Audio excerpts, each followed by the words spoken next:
YouTube. What's good? What's going on? What's going on? It's gonna be a crazy week, man. Let's get this down here a little bit. Represent the state, Iowa State. I don't live in Iowa. I went to college there. What's going on? All right. Let me know if the music's too loud.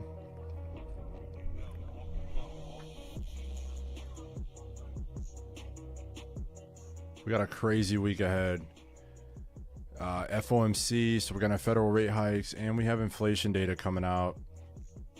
So it's going to be pretty crazy. If you want me to chart your ticker symbol, give me your ticker symbol, plus tell me what time frame you're looking at, right? Help me help you. Give me a little substance. If you just give me 3 or 4 letters, I can't do a lot with that, guys. So be sure. Why are you watching Rivian, Don Canton? I will chart it for you, but tell me, what about Rivian? Are you in it now? Are you in it short term? Why are you looking at Rivian? What interests you about Rivian? Do they have a news coming up? Give me a little something. I've not charted on Thinkorswim in a hot minute. SPY's looking a little crazy right now.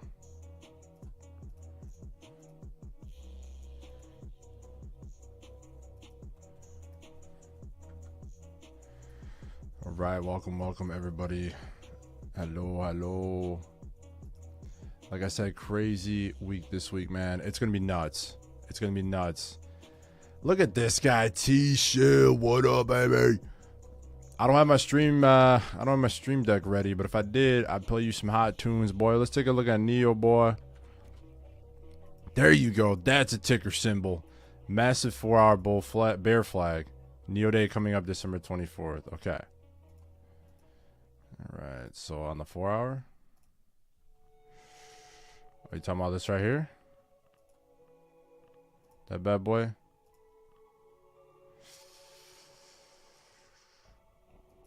Let me see here. Okay, I got you. You think it's a bear flag? Yeah, I mean, definitely viable. First of all, I mean, before I'd rule that out, just remember that it is pretty oversold. So, but that doesn't mean there's more downside. It's just Neo's pulled back so much, even relatively speaking, that it is pretty discounted. Like market wise, everything, it's very discounted. So that gives us a little bit of caution with a bear flag right now. Actually, I'd even argue the head and shoulders is probably more prevalent. That's probably what I'd be looking at, dude, right here. What do you think of that? Little head and shoulders action right there. There's your neckline. Right? Watch that. And if that is the case, with these head and shoulders patterns, let's take this bear flag out. Get that ugly shit out of here. So if this is a head and shoulders, usually for me, you take that head to your neckline. So draw, when you draw on the head and shoulders, draw it as clean as you can. I tried for you here. Draw that down to the neckline. Copy and paste that. Shit.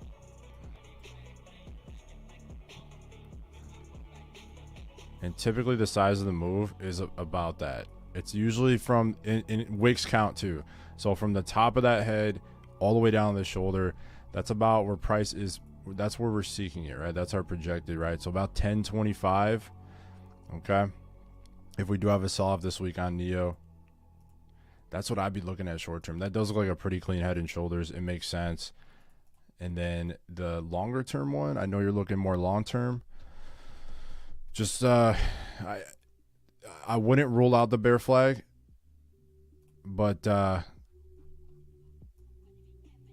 yeah, just keep it in mind for now. It's cool too because look where the head and shoulders lands. It lands right at about that support, that potential support of this bear flag or channel, whatever Neo's in right now. It's harder to draw cleaner lines on Thinkorswim. I just want to try using Thinkorswim again. So Neo Day is on the 25th. Wait, Christmas Eve. Sorry, the 24th. So that lands us. Trying to find my date here. Oh, so it's gonna Neo Day looks like it's on the weekend. Yeah, I think that's typical. So Neo Day is gonna land you on that pink line there. You got a couple days left from today's price. In essence, you have 11 days. They're not all trading days, right? 1, 2, 3, 4, 5, 6, 7, 8, 9, 10. 10 of them are trading days. Okay, so bear that in mind. Is that right? Yeah. Either way, you can visually see it. What up? Head and shoulders inside bear flag, double negative. The bear flag, I wouldn't worry too much about the bear flag yet. Not yet. It's too early. Because I don't know, man. I mean, just go one step at a time with this thing. The only reason I say that is because I'm looking at the broader horizon here, and Neo's just so discounted, man. It's so oversold that even if the bear flag pans out, I mean, how much further can it go down? I mean, I get it, recession or whatever, but I mean, if this is a legitimate bear flag, I mean, you're talking that big of a move, dude. That's gonna take it below zero, assuming that it retraces as big of a move or sells off that big of a move. Right, that literally takes you to zero, like on the dot. And Neo's not gonna go bankrupt. It just won't. It fundamentally won't. It's government subsidized. There's one thing to think about too. So I remember in the past when more value companies would struggle, you see growth, right? You see sector rotation. So that's something to think about. So even if we do get preemptive recessionary signals, a lot of people, they might start moving their money for more value to growth, right? So Neo falls in that bucket. This is a growth company. That's why Neo's selling off. That's why all growth stocks have been selling off the entire year, because everybody moved their money over to value, right? Because the stock market started selling off the entire year. It hit that peak, it started selling off. People repurpose their money into value because the fundamentals are there. It has better retention, right? So value is going to be like your blue chips. There's just more not stable. I don't know if stable is the right word, but just, yeah, stable, better bets, right? So they're moving it over into value, right? So that could be like even commodities, right? So oil, energy, that's a theme. But if you look at the whole growth sector, I mean, so oversold, right? ARK is one you want to look at, dude. You want to look at ARK and you want to look at the Qs if you're looking at Neo. Those are going to be your heavy hitters. And like I said, ARK is a good benchmark for the growth sector, and you can see how oversold it is right now. And it's only it can only go so much further down. It's just so discounted. So keep that in mind. 120, you got 1025. All my stocks go to zero. That's all we trade, baby. Nah, Neo's gonna be fine. You know what you could do is diversify, but I wouldn't even. This market's weird. This market's a little tricky right now. You know, the market looks like it's on the cusp of bouncing or collapsing, and it's a very interesting story. Because if you look at a lot of bigger companies, how oversold they are. Right, AMD's down from all-time highs. Right, AMD's down 65% from all-time highs.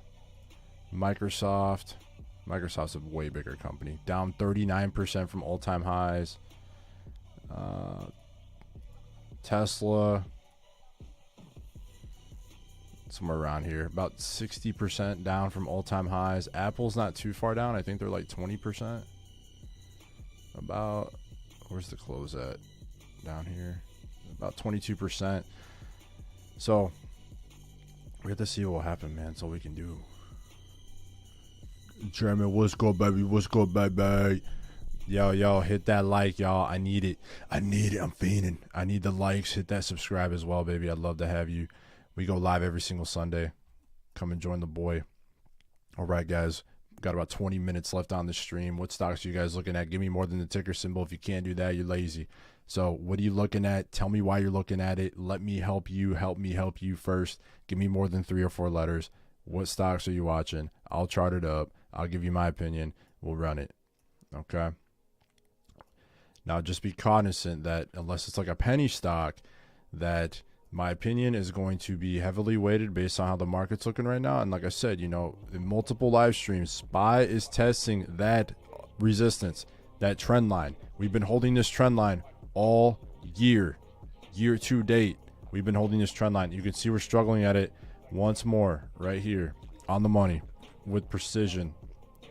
So however the market's looking is going to give me bias towards however your stock is looking. Potentially. It depends. If it's a penny stock, it's a little bit different. When will we see capitulation? Next big move on Bitcoin?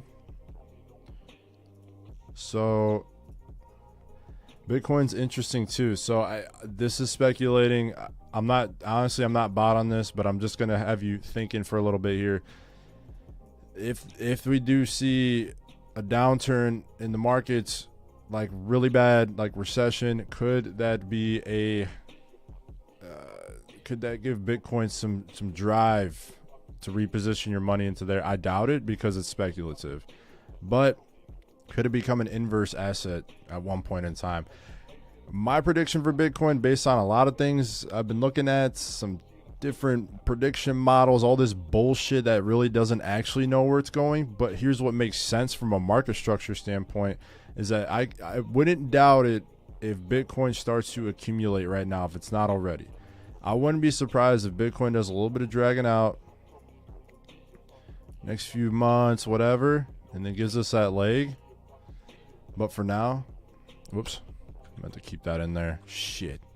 But for now, I do think if I were to speculate, Bitcoin's probably going to accumulate for a little bit here. I think it's going to mostly net trade sideways, probably hold in between about that 25,000 to as low as like maybe 13,000 for a while, because we do have some key levels on the way down here that we still have to touch. And the way it's looking, it does look pretty bearish so far. You just have a lot of gaps being created as it keeps making its move down, right? So just the way to, one thing I'd look at with the price action is from a high level, make sure we are staying below this. If we, or keep your eyes on this region, okay? Right here, this is an important region, and especially this prior high, at least in the short term. If we can get above that, its price is looking a little bit better. But price action wise and structure wise, as long as we're holding below this, it can continue to see a little bit lower prices here. And again, that next level is about that. It looks like about 13,800 ish level on the way down here. Okay, maybe you got some order blocks in here that could hold it up, so around maybe 14,000. That's a high level guess, and that's just reading price action and market structure. I'm not going to speculate too much on this thing because it's already a speculative asset. You're wasting time. It's non-value add to be looking at Bitcoin and being like, when's it going to 100,000? Don't look at it that way. You got to look at everything with it, right? You got to look at the FTX shit. You got to look at the macroeconomic scale of things. How's the world doing right now? You think the world really wants to reposition their money in the Bitcoin right now? They're not focused on that right now. They're not focused on cryptocurrency right now. They're not focused on speculative assets. They're focused on risk adverse assets, if anything, hedges, things like that. I'm simply speculating that Bitcoin may become a hedge. That is a huge speculation, and there's not anything to really back that except for just hypotheticals. But it's just something to think about, I guess, right? As global currencies start to degrade, is this an opportunity to shift your money more towards decentralized currency? I don't know. I don't know what the world's going to do with it, but I do think Bitcoin has a future. It makes sense. Cryptocurrency at least has a future. I don't know about Bitcoin in itself. I'm a believer. I'm invested in cryptocurrency. I'm invested in Bitcoin. I am an investor, and I'm in it long term. It just makes sense. It makes sense that it's in the world. It makes sense that we have it. I'm a believer in the projects because I'm from the projects. No, I'm not, but I do think Bitcoin's going to be okay. But this is part of it, right? This is part of being a Bitcoin investor. You got to be ready for this volatility, this crazy shit. It comes with it, man. It comes with the package. But typically, it's served dividends to those who wait, as it should, right? Let me know how the volume's doing, guys. It's hard to tell. I upgraded my computer and I changed up some of the settings because of that. So I don't know if the desktop audio is too loud here. If it is, I don't care. Just let me know so you guys can hear me talk. All right. Good question, though. Glad we got to cover Bitcoin. We got about 15 minutes. What are you guys looking at? Let me know. I'll chart your ticker for you. You know, don't be shy. Just share it. But give me more than the ticker symbol, please, so I can help you out a little more thoroughly. If you just say NVIDIA, right? Come on. What am I going to do with it? Yeah, looks good, man. What do you mean? What do you mean? German? What's good? Cool. Well, again, looking at the market here, right? SPY's looking interesting here. It's starting to have shifts in market structure. So we had a little bit of a market structure break here early last week.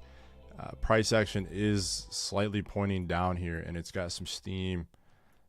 Just be careful with this wick candle here, especially since you got some nice volume supporting that.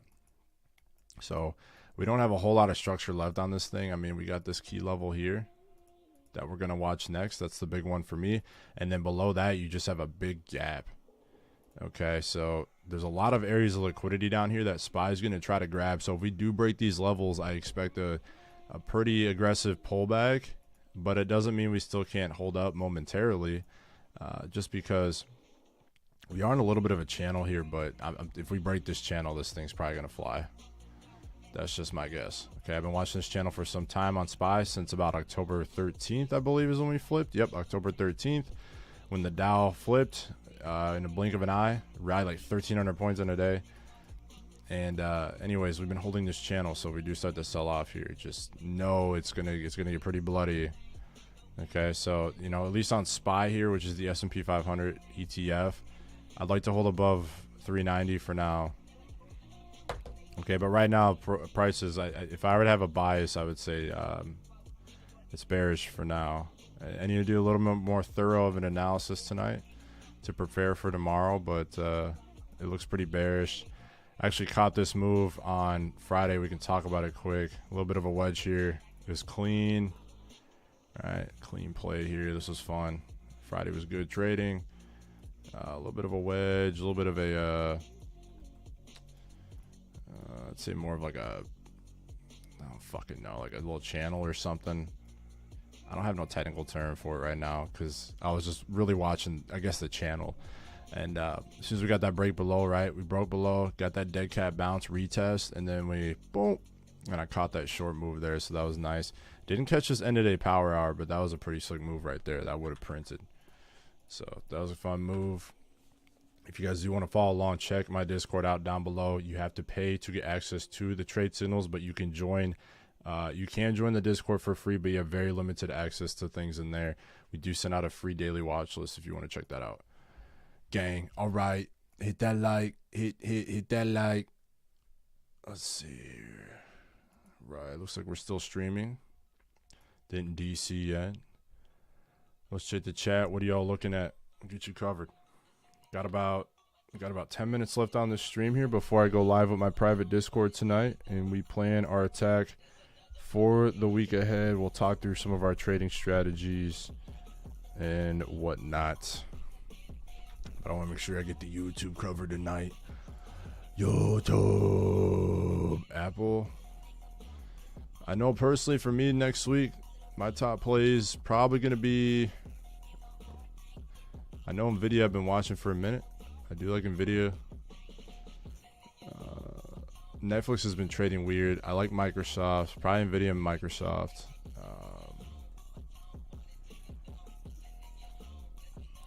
AMD. AMD looks pretty juicy right now. Oh yeah, boy. That market structure shift there on AMD. Again, you got big pools of liquidity down here. Multiple gaps. Big fair value gap. AMD looks good. Big liquidity pool in this region. So if we do start to sell off, I'd expect price to move, right? If we do start to break this floor right here, which we're teetering with right now, if we do get confirmation, you know, I expect NVIDIA to, or sorry, AMD, I guess NVIDIA too, semis to move into here. So I'm looking for shorts. Yeah, sir. Yeah. Iowa State. What you know about Brock Purdy? What you know about my boy Brock Purdy, man, balling out today on the San Francisco 49ers? You know nothing about that. That boy went to Iowa State, man. You know nothing about Iowa State, man. That's the boy. Qs. I don't really chart Qs. It's pretty much SPY. This is the NASDAQ. I keep my eyes on Tesla, but it moves like a mother. All right, y'all. 9 more minutes. Come on. Let's hear it. What do you guys want me to chart for you? Come on. Ain't nobody else on YouTube doing this, man. I follow a lot of YouTubers, man. They ain't doing this shit. They ain't charting for free. They're gonna be like, oh yeah, here's what I'm watching. I'll get you covered though. Just share with me. That's it. Coca-Cola. Looks like it fell on its face. Yeah, let's take a look. This is the old Warren Buffett stock. I think Warren Buffett owns 90% of this shit. Coca-Cola looks like it's rebounding, man. Oh, on the 15th. Excuse me. Let's take a look here. Yeah, it looks like it was trading in a range here, and then you got that confirmed break. It really struggled when it got towards these highs up here. Right, this prior high up here. Right. A supply zone. I didn't draw it in perfectly, but generally speaking, there's a supply zone up there, and you could see as soon as KO got up to it, it struggled a little bit. Now, relative to the range that it currently has been trading in about the last 2 weeks or week and a half, I'd say, it was trading in a little bit of a tight range here, and you are starting to break below here. You did have a market structure shift right here, and let's take a look at the body of that candle. This is on the 1 hour. Yeah, big market structure shift right here, so be careful with KO. If KO breaks, color this for you here so I can explain it better. Shit. Let's get rid of that. You need to watch this right here. So if KO cannot get above this prior high, I'd expect further sell-off for sure. Especially, so that's going to be your first level, and then up here, right there. Okay, so KO needs to hold the spot. If it can reclaim, and especially get past this 63.54, I think you're okay for a little bit. But up here is really the omega. This is what you really want to get past. Is about that 63.89. It looks like. For KO. Now, if KO does break below here, you can look for shorts. I don't know if you like to short. Here's what I'd be really careful with Coca-Cola, though. You do have a lot of liquidity pools down here, okay? A lot of liquidity pools. The main reason is, just from a high level, I'll explain. If you were in my private Discord, I'd explain this better, but just knowing how price moves, this big move right here that came on at the end of November, so November 30th, the big move we had that day, when that happened, price left a little bit behind, okay? And because of that, it left a huge imbalance, okay? This is imbalance, right? This is displacement. This is an exaggerated move. It's big. It happened quick, all in one day. So there's a lot left in that, okay? It left some smoke behind. Now, price likes to gravitate towards that lingering smoke, okay? If we're going to keep that analogy. So if we do break this floor here, Coca-Cola is going to probably slap. It's probably going to slap down. Yeah, I'm actually a little bit interested in this now because this looks pretty good for shorts. I'm not going to lie. This looks like a good short setup. Not to discourage you, but just be careful, okay? If I was a trader, I'm looking at my chops. This looks like a great setup to grab some put options, but just be a little bit careful, okay? Yeah, especially on, damn, this is a good setup, especially on KO. I kind of want to bring this over to TradingView here. Maybe I could see something a little bit different. That looks like a beautiful setup for some shorts, man. Not to scare you, but just being honest. Let's be honest. Let's be honest. Okay. Let's go. Yeah, dude. Just be a little careful here. That was a big move. It's teetering with it. The only thing that has me worried is this candle body close. This candle body close just barely, but it's enough. Close below the really the weekly low, matter of fact. The low of the week, right? So if we go back to the weekly here. We might be able to see that here. What's a Monday the 5th? I think I'm doing this right. I'm not too sure. Let's double check. Yeah, there's your weekly low right there. Well, based on that big candle, but okay. Just be a little bit careful. You can't hear me? What? You guys really can't hear me? Okay, I'm gonna do one stock per minute because I see there's a couple chats here I gotta catch up on. So I do apologize. Let's take a look at Apple real quick. So Apple, all right. So Apple's looking a little crazy here. Here's my thing on Apple. Okay. Let's do just a blast analysis right now. All right, so Apple, just watch. You have a little bit of this triangle going on here. Really, I would just watch this top trend line on Apple here. Be a little bit careful. We are starting to break prior lows right here, or at least test it. Okay, so with Apple, just be cognizant of that. We did actually flash up the other day. With Apple, we need to hold above 140, and if you're looking for some upward movement, clear that prior high at 147.34. Starbucks. Kind of holding this channel for a while now, and then it did break out above it, so you do have a little bit of a channel break here. Broke up, looks like it's possibly retesting here, so it's looking it looks bullish on the higher time frame ish, but just be a little bit careful. 1 hour charts, gonna dial in here a little bit. So it is starting to trade a little bit sideways here, so be a little bit careful with Starbucks. Weekly candle looks really strong here. I like Starbucks. I'm bullish on it next week. If not, we're gonna go flat. Loud and clear, thanks. Dixie, ooh, good one. So the Dixie's a little bit scary here. Dixie's very interesting. Yeah, you know, when I look at the weekly on the Dixie, I was watching this the other week. This close right here has me thinking we could sell off. Now that's a good thing, you know, if you're looking to go long in the markets. That close right here has me thinking. As long as Dixie, you know, can hold below this prior high, I'm feeling pretty saucy about it. You know, about 108. As long as we can hold below 108 for now. But Dixie's one you want to watch, guys. This is the dollar, the U.S. currency, or the U.S. dollar.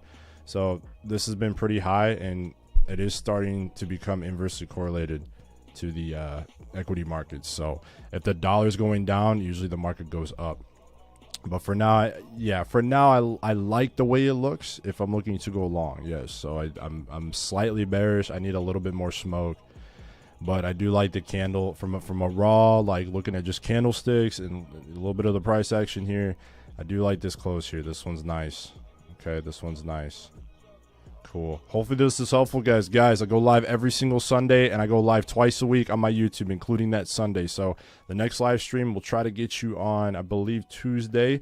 So look for that. Yeah, Tuesday, I believe. So let's go live on Tuesday. I'll catch you guys there. Get ready for this week. We got inflation data coming out. It's going to be crazy. Dial in. Also Fed interest rate hikes. So dial in, guys. Hit that subscribe so you don't miss another video. And I'll catch you there, baby. Let's get it.